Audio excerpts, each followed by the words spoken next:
Hey babes, welcome or welcome back to my channel. If you're new here, I'm Danielle Naomi. Today's video will be in partnership with BeautyForeverHair. So they went ahead and sent me a 5x5 HD lace closure wig unit. It is in the texture curly wave, so not deep curly or deep wave, it's curly wave. So I'm guessing it's a mixture of both. I have tried the curly wave texture before and I must say it is definitely a fan favorite. I'm loving how nice and juicy these curls are looking.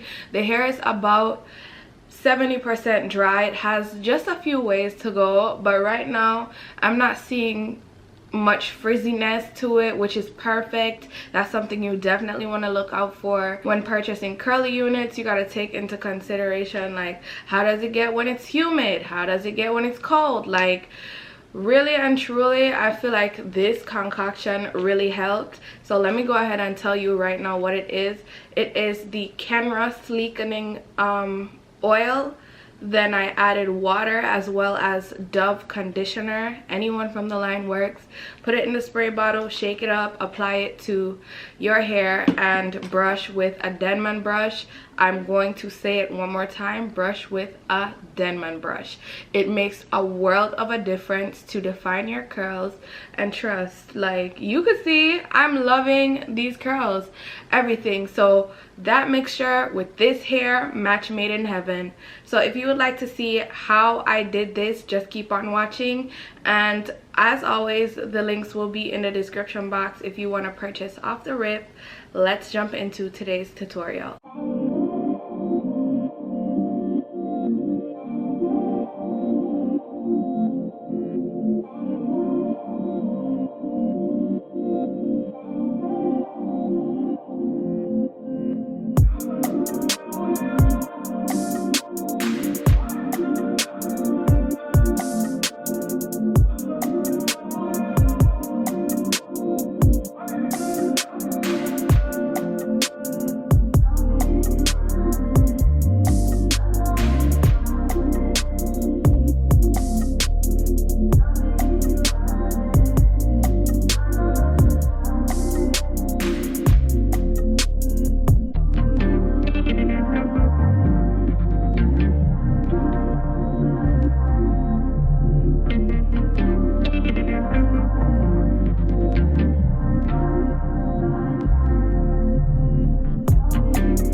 this is the final look, and wow, you guys, just wow. One thing about it, one thing to note, this lace is everything. From the moment I tinted it, I was like, yeah, it's perfect. From the moment I was plucking it, I was like, yeah, this is it, this is the one. Beauty Forever never disappoints. I've been working with them for so long. All their laces, like, throughout the years, it just keeps getting better and better and better. Like, I could throw a shoe at how good this lace looks, especially in person. I could barely see it. It's really nice and melted. And let's get into the curly wave, because that's really the star of the show. The lace is cute. She's giving like everything that she said she was gonna give, but the hair, girl, next level. I love this pattern. It's a mixture of like deep curly and like jerry curly, and I'm so here for it. Like, it's gorgeous, stunning curls. They're really nice and soft. The hair is soft on a whole. Shedding was definitely at a minimum. I'm not gonna say there was no shedding, but it was really not that much to be like, oh yeah, look out for shedding, because it was good on shedding. Like, you don't even have to worry about that. This wig is actually a 5x5 HD lace closure wig. It is in 26 inches. So this texture definitely shrinks just a bit, not too much, but just a bit. And honestly, I'm not even mad at it, because the hair is everything, so it just takes away from the shrinkage. And it's not that much shrinkage, because right now it's giving 24, but you know, when you stretch it, it's 26. So in its dry down state, it's definitely around 24 inches, but that's perfectly fine, because it is curly hair, and you know, if you know, you know. In terms of the thickness of the hair, I'm really loving how nice and full it is. Really nice, not too heavy and dense to the point where I'm like, yeah, I'm not even gonna want to wear this again. I'm loving how full it is. It's really manageable and easy. So if you would like to purchase this unit, the links will be in the description box for you to do so. And as always, thank you so much for watching, and I will see you all in my next one. Bye, babe.